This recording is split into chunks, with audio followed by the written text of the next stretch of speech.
നമസ്കാരം. മുൻ സംസ്ഥാന പോലീസ് മേധാവിയും നിയമ വിദഗ്ധനും അതുപോലെ തന്നെ ഭരണ രംഗത്തെക്കുറിച്ചും ഭരണ സംവിധാനത്തെക്കുറിച്ചും തെരഞ്ഞെടുപ്പ് നിയമങ്ങളെക്കുറിച്ചുമൊക്കെ നല്ല ബോധ്യമുള്ള ഡോക്ടർ ടി.പി. സെൻകുമാർ അദ്ദേഹത്തിന്റെ ഒരു ഫേസ്ബുക്ക് പോസ്റ്റ് അദ്ദേഹം ഈ ഒരു വിഷയത്തിൽ വ്യക്തമായി തന്നെ കാര്യങ്ങൾ നിയമങ്ങൾ സഹിതം കോട്ട് ചെയ്തുകൊണ്ട് ഒരു ഫേസ്ബുക്ക് പോസ്റ്റ് അദ്ദേഹം ഇട്ടിട്ടുണ്ട്. തീർച്ചയായിട്ടും ഈ പോസ്റ്റ് വൈറലായിരിക്കുന്നു. അദ്ദേഹം വെറുതെ എന്തെങ്കിലും ഒക്കെ വിളിച്ചു പറയുന്ന ഒരു വ്യക്തിയല്ല എന്ന് നമുക്ക് എല്ലാവർക്കും അറിയാം. അദ്ദേഹത്തിന്റെ ആ ഒരു കൃത്യമായ വീക്ഷണമാണ് ഈ ഒരു പോസ്റ്റിലൂടെ പുറത്തു വരുന്നത്. അങ്ങാടിയിൽ തോറ്റതിന് അമ്മയോട് എന്ന് തുടങ്ങിക്കൊണ്ടാണ് ഡോക്ടർ സെൻകുമാറിന്റെ പോസ്റ്റ്. തെരഞ്ഞെടുപ്പ് തോറ്റാൽ രാഷ്ട്രവിരോധവും തെറ്റിദ്ധാരണ പടർത്തലുമാണ് ഇവിടെ നടക്കുന്നത്. രാഹുൽ ഗാന്ധിയുടെ കാര്യമാണ്. ശ്രീമാൻ രാഹുൽ ഗാന്ധിയും അനുയായികളും ഇപ്പോൾ തെരഞ്ഞെടുത്തിരിക്കുന്ന വഴി രാഷ്ട്രവിരോധവും തെറ്റിദ്ധാരണ പടർത്തലുമാണ്. ഓപ്പറേഷൻ സിന്ദൂറിലും പിന്നീട് പ്രസിഡന്റ് ട്രംപിന്റെ ഇന്ത്യ വിരുദ്ധ നടപടികളിലും രാഹുൽ ഗാന്ധി എടുത്ത നടപടികളും പ്രതികരണങ്ങളും നാം കണ്ടതാണ്. മോദി വിരോധം വളർന്ന് രാഷ്ട്രവിരോധമായി ബഹുമാനപ്പെട്ട സുപ്രീം കോടതിക്ക് പോലും ഒരു ഇന്ത്യക്കാരൻ പറയുന്ന കാര്യങ്ങളാണോ രാഹുൽ ഗാന്ധി പറയുന്നത് എന്ന് ചോദിക്കേണ്ട സന്ദർഭമുണ്ടായി. നമ്മൾ കേട്ടതാണ് വാർത്ത. ഇലക്ഷൻ തോറ്റപ്പോൾ EVM കുറ്റപ്പെടുത്താൻ തുടങ്ങി. അത് അവസാനം ബഹുമാനപ്പെട്ട സുപ്രീം കോടതിയുടെ WP civil number 434 2023 association for Democratic reforms versus election commission of India എന്ന കേസിൽ വന്ന വിധിയോടെ ഇനിയും ഈ EVM കുറ്റപ്പെടുത്തൽ കൊണ്ടു നടക്കാൻ വയ്യാത്ത അവസ്ഥയായി. പിന്നെന്താണ് മാർഗം? തുടർന്ന് ഇലക്ഷൻ കമ്മീഷൻ ലക്ഷ്യമായി Anoop Baranwal versus union of India എന്ന വിധി പ്രകാരമല്ല ഇലക്ഷൻ കമ്മീഷണർമാരെ നിയമിക്കുന്നത് എന്ന ഈ വാദം ബഹുമാനപ്പെട്ട സുപ്രീം കോടതിയുടെ 5 അംഗ ബെഞ്ച് 2/3/23 വിധിയിൽ പറഞ്ഞിരുന്നത് പാർലമെന്റ് നിയമം ഉണ്ടാക്കുന്നതുവരെ ഇലക്ഷൻ കമ്മീഷനെ നിയമിക്കാൻ ഒരു കമ്മിറ്റി വേണമെന്നും അതിൽ പ്രധാനമന്ത്രിയും ലോക്സഭാ പ്രതിപക്ഷ നേതാവും ഇന്ത്യൻ ചീഫ് ജസ്റ്റിസും മെമ്പർമാരായിരിക്കണമെന്നുമായിരുന്നു. ഒന്നാമത്തെ CEC chief election commissioner Sukumar Sen മുതൽ 25ാമത്തെ CEC രാജീവ് കുമാർ വരെ നിയമിച്ചിരുന്നത് അതത് കാലത്തെ പ്രസിഡന്റുമാരായിരുന്നു. അതായത് കേന്ദ്ര സർക്കാർ നിർദ്ദേശിക്കുന്നവരെ പ്രസിഡന്റ് നിയമിക്കും എന്നായിരുന്നു. സുപ്രീം കോടതി വിധിയെ തുടർന്ന് parliament 12/12/2023 CEC and other ECs അതായത് ഇലക്ഷൻ കമ്മീഷണേഴ്സ് ചീഫ് ഇലക്ഷൻ കമ്മീഷണറും ഉപ കമ്മീഷണർമാരും സഹ കമ്മീഷണർമാരും appointment conditions of service and term of office act എന്ന നിയമം പാസാക്കി. അതനുസരിച്ച് പ്രധാനമന്ത്രി, അദ്ദേഹം നിർദ്ദേശിക്കുന്ന മറ്റൊരു കേന്ദ്രമന്ത്രി, ലോക്സഭയിലെ പ്രധാന പ്രതിപക്ഷ നേതാവ് എന്നിവരുടെ കമ്മിറ്റിയാണ് CECയും ECമാരെയും തെരഞ്ഞെടുത്ത് പ്രസിഡന്റിന്റെ ഉത്തരവിനായി ആ ലിസ്റ്റ് അയക്കുന്നത്. മനസ്സിലാക്കേണ്ടത് 1950 മുതൽ 2023 വരെ ഇത് പ്രായോഗികമായി ചെയ്തിരുന്നത് അതത് കാലത്തെ പ്രധാനമന്ത്രിമാരായിരുന്നു എന്നതാണ്. കോൺഗ്രസ് ഭരിച്ചിരുന്ന കാലം മുഴുവൻ അങ്ങനെയായിരുന്നു. 84 ലോക്സഭാ തെരഞ്ഞെടുപ്പിൽ BJPക്ക് 2 സീറ്റ് മാത്രം കിട്ടിയപ്പോഴും ആരും ഇലക്ഷൻ കമ്മീഷൻ തെറ്റുകാരായി പറയുകയുണ്ടായില്ല. അതായത് ഇലക്ഷൻ കമ്മീഷനെതിരെ ഉന്നയിക്കുന്ന ആരോപണങ്ങളൊക്കെ വെറും ഉണ്ടയില്ല വെടിയാണ് അന്നും ഇന്നും. കാരണം അതൊരു സ്വതന്ത്ര ബോഡിയാണ്. അത് സ്വതന്ത്രമായി പ്രവർത്തിക്കാൻ സാധിക്കുന്ന ഒരു ബോഡിയാണ്. അല്ലാതെ ഇലക്ഷൻ കമ്മീഷൻ എന്ന് പറയുന്നത് കേന്ദ്രം ഭരിക്കുന്ന പാർട്ടിയുടെ ഓഫീസിൽ നിന്നല്ല നിയമിക്കുന്നത് എന്നുള്ള കാര്യമാണ് അദ്ദേഹം പറഞ്ഞത്. ഞാനത് ചുരുക്കി പറഞ്ഞു എന്നേ ഉള്ളൂ. 2023 ആക്ടിനെതിരെ സുപ്രീം കോടതിയിൽ J Thakur versus union of India എന്ന കേസുണ്ട്. എന്നാൽ സുപ്രീം കോടതി പ്രസ്തുത ആക്ട് സ്റ്റേ ചെയ്യാൻ സമ്മതിച്ചില്ല. അതിന്റെ തുടർ നടപടികൾ കോടതിയിൽ ഇനിയും വരാനിരിക്കുന്നതേ ഉള്ളൂ. കോൺഗ്രസും മറ്റ് സർക്കാരുകളും തുടർന്ന് വന്നിരിക്കുന്ന നടപടി പ്രകാരം വരുന്ന ഇലക്ഷൻ കമ്മീഷണർമാരെ ആരും അവരുടെ വിശ്വസ്തതയെ ചോദ്യം ചെയ്യാതിരുന്നപ്പോൾ രാഹുൽ ഗാന്ധി ചെയ്യുന്നത് അവരുടെ വിശ്വാസ്യത നശിപ്പിക്കുക എന്നതാണ്.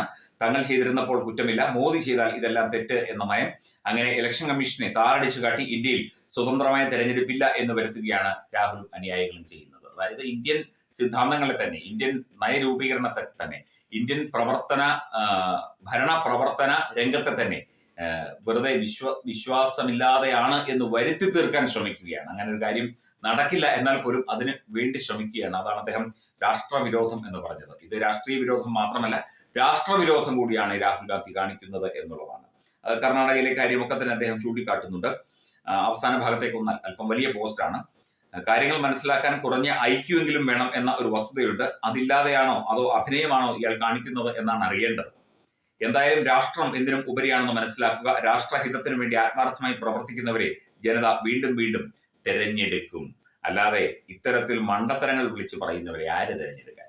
ഇവർക്ക് ആരെങ്കിലും അനുകൂലമായിട്ടുണ്ടോ? സ്റ്റാലിൻ മിണ്ടിയോ? മമത മിണ്ടിയോ? ലാലു പ്രസാദ് യാദവിന്റെ പാർട്ടി മിണ്ടിയോ? അഖിലേഷ് യാദവിന്റെ പാർട്ടി മിണ്ടിയോ? എന്തിന് പിണറായി വിജയൻ മിണ്ടിയോ? ആരും മിണ്ടിയില്ല. ഇക്കാര്യത്തിൽ വ്യക്തമായ ഉത്തരം തരാനും അല്ലെങ്കിൽ ഈ ഒരു വിഷയത്തിൽ ശക്തമായ ഇവിടെ ഇലക്ഷൻ കമ്മീഷനെതിരെ നിൽക്കാനായിട്ട് ഏതെങ്കിലും ഒരു സംസ്ഥാനത്തെ മുഖ്യമന്ത്രിയോ ഈ ഇന്ത്യ മുന്നണിയുടെ കൂട്ടുകൂടി നിൽക്കുന്ന ഏതെങ്കിലും ഒരു മുന്നണിയോ ഏതെങ്കിലും ഒരു പാർട്ടിയോ തയ്യാറായോ? കാരണം അവർക്കറിയാം ഇത് വെറും ഉണ്ടായില്ല വഴിയാണ്. കുറെ കോൺഗ്രസ്സുകാർ പൊട്ടന്മാർ കിടന്ന് കൈയടിച്ച് കാണും. കെ.സി. വേണുഗോപാലുമല്ലോ. കെ.സി. വേണുഗോപാൽ ആയിരിക്കും ഇത് പറഞ്ഞു കൊടുത്തത്. കാരണം പണ്ട് സോണിയാഗാന്ധിയുടെ കാലത്ത് അഹമ്മദ് പട്ടേലായിരുന്നു ഇത്തരം കാര്യങ്ങൾ പറഞ്ഞു കൊടുത്തുകൊണ്ടിരുന്നത്.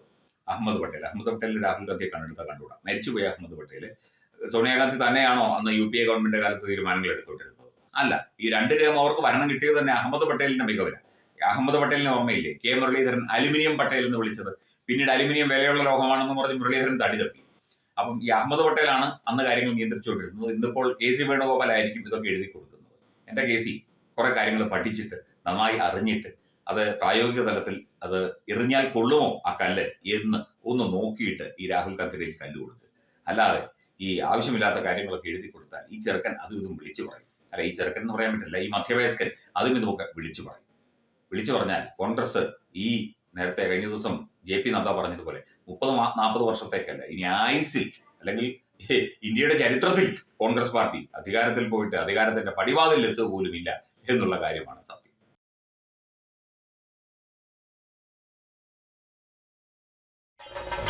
ഭാരതത്തിലെ അതിപ്രശസ്തമായ ക്ഷേത്രങ്ങളിലേക്ക് മലയാളം ന്യൂസ് നെറ്റ്വർക്ക് സംഘടിപ്പിക്കുന്ന ആധ്യാത്മിക യാത്രകൾ. പ്രമുഖ ട്രാവൽ ഏജൻസിയായ യാത്രാനന്ദയുമായി ചേർന്ന് മലയാളം ന്യൂസ് നെറ്റ്വർക്ക് ഒരുക്കുന്ന യാത്രയിൽ ചുരുങ്ങിയ നിരക്കിൽ നിങ്ങൾക്കും പങ്കാളികളാകാം. ഭാരതത്തിലെ പ്രമുഖ ശക്തിപീഠമായ അസമിലെ കാമാഖ്യ ക്ഷേത്രത്തിലേക്കാണ് ആദ്യ യാത്ര. കാമരൂപമെന്ന് കാളിദാസനും പ്രാഗ്ജ്യോതിഷപുരമെന്ന് വ്യാസനും വിളിച്ച അതിമനോഹരമായ സംസ്ഥാനമാണ് അസം. സമമായി മറ്റൊന്നില്ല എന്നാണ് അസമിന്റെ അർത്ഥം. ബ്രഹ്മപുത്ര നദിയും ഹിമാലയവും ദൃശ്യചാരുത കൊണ്ട് അനുഗ്രഹിച്ച അസമിലെ കാമാഖ്യ ഇന്ത്യയിലെ തന്നെ ഏറ്റവും പ്രധാനപ്പെട്ട കാളി ക്ഷേത്രങ്ങളിലൊന്നാണ്. കാമാഖ്യ ക്ഷേത്ര സന്ദർശനത്തിന് ശേഷം കിഴക്കിന്റെ സ്വിറ്റ്സർലാൻഡ് എന്നറിയപ്പെടുന്ന മേഘാലയയിലെ ഷില്ലോങ് നഗരവും ചിറാപുഞ്ചിയും അതിമനോഹരമായ മഴക്കാടുകളും ഹിമാലയൻ കാറ്റ് ചൂളം വിളിക്കുന്ന താഴ്വരകളും മേഘങ്ങളെ ഉമ്മവയ്ക്കുന്ന ചെറുകുന്നുകളും കണ്ണാടി പോലെ ജലമൊഴുകുന്ന ഉമയാങ് നദിയും സന്ദർശിക്കുന്നു. ജീവിതത്തിൽ ഒരിക്കലെങ്കിലും കണ്ടിരിക്കേണ്ട ഈ അത്ഭുത ലോകത്തിലേക്ക് നിങ്ങളെ സ്വാഗതം ചെയ്യുന്നു. വിമാന ടിക്കറ്റും ചിലവുകളും ഉൾപ്പെടെ 65,000 രൂപ ചിലവ് വരുന്ന ഈ പാക്കേജ് 59,000 രൂപയ്ക്ക് മലയാളം ന്യൂസ് നെറ്റ്വർക്ക് നിങ്ങൾക്ക് ലഭ്യമാക്കുന്നു. ആദ്യം ബുക്ക് ചെയ്യുന്ന 5 പേർക്ക് 56,000 രൂപയ്ക്ക് ഏർലി ബേർഡ് ഓഫറും ലഭ്യമാണ്. കൂടുതൽ വിവരങ്ങൾക്ക് ഇനി പറയുന്ന നമ്പറിൽ ബന്ധപ്പെടുക. 8089001200 അല്ലെങ്കിൽ 7736549234.